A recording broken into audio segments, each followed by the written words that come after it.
唔怕屋後堂，只怕台轎房。住咗台轎房，家敗也人亡。乜嘢係屋後堂、台轎房呢？住咗落去仲會對人有影響？你住緊嗰間又係咪呢？呢句俗語放到依家有冇道理㗎？帶住呢啲問題繼續睇落去咯。其實呢一句俗語係同間屋嘅選址有關。嗱，以前嘅人唔似得依家都係住高樓大廈嘅，住嘅屋都係自己起嘅。咁古人認為起嗰間屋唔單止可以改善屋企環境，仲可以福澤後代咁話。咁所以決定起屋嘅時候，對於選址就好有講究啦。咁但係選址嘅時候就要盡量避開屋後堂。你有冇聽過呢個講法呢？古人係好信風水呢樣嘢嘅，起間屋都要靠近有水流嘅地方，因為依山傍水啊嘛，可以種下地、耕下田。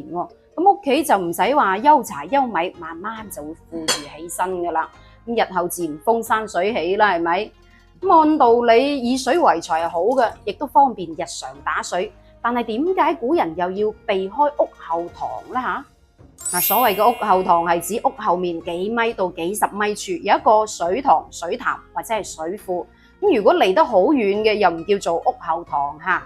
古人之所以認為屋後堂唔好，咁因為古人講嘅依山傍水係指有流動嘅活水，而唔係一潭死水。咁屋後面有一潭死水嘅話，聽起身都唔係咁老禮嚇。咁一方面係因為暴雨過後就會水漲，一水漲就有可能會水浸屋啦。辛辛苦苦咗大半世起好間屋，俾水浸咗，真係渣都冇。有人住喺入邊嘅話，就更加危險啦。咁呢一個係出於安全問題嘅考慮。咁另一方面，間屋太靠近水源嘅時候，室內就好容易會潮濕咯。一潮濕就容易引起各種嘅小病小痛，例如話風濕病痛。咁死水係會變質嘅，一變質又會滋生嗰啲蚊蟲啊、細菌，好唔衛生噶嘛。而且到咗夏天，氣溫升高嘅時候，死水仲會發臭，有一陣冤崩爛臭嘅味道，好難頂，空氣自然冇咁好啦。再講啦，咁如果啲細佬哥去屋後面玩水嘅時候，唔覺意浸親，咁就大鑊啦。所以喺咁樣嘅居住環境，又點會住得安樂安心呢？所以古人就認為屋後堂唔好，就係咁解啦。但係相比之下，古人更加怕嘅係台轎房，話住咗台轎房，家敗也人亡咁話。咁乜嘢係台轎房呢？有兩種形式。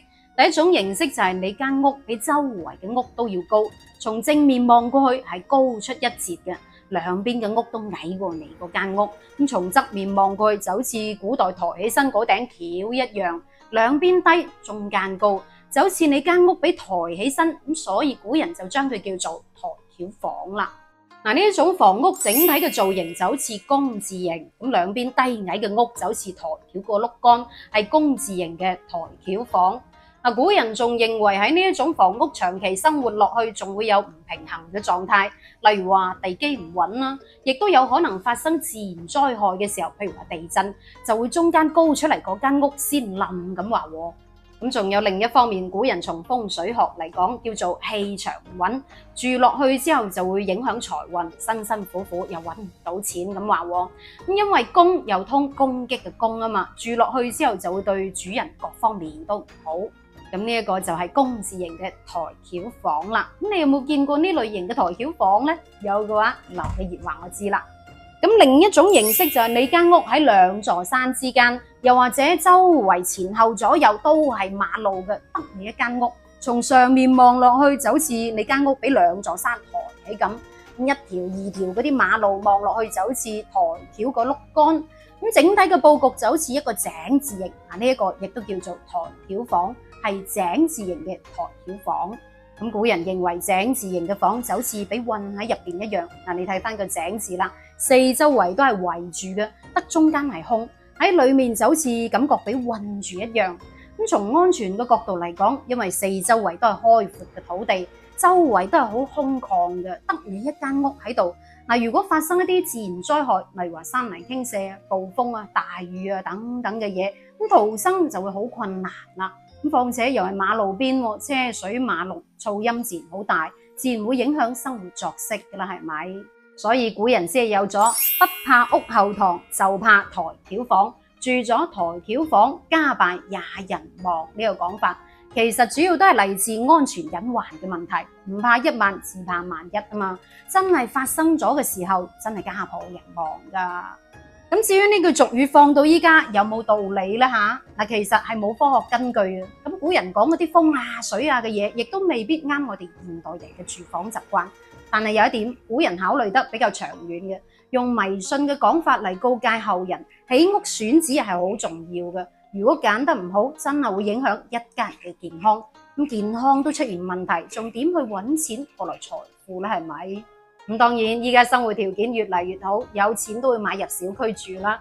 就算真係要返鄉下起屋，都會揾個大師睇一睇，算一算好唔好先起，係咪？不過我哋都要有一個居安思危嘅意識。古人呢句俗語係想提醒我哋眼光要放長遠啲，唔好淨係為咗間屋美觀而忽略咗間屋嘅重要性。你話啱唔啱呢？好啦，今期暫時吹住咁多，到最後想問下大家，你有冇見過屋後堂抬轎屋嘅房呢？留言分享下，我哋下期再見，拜拜。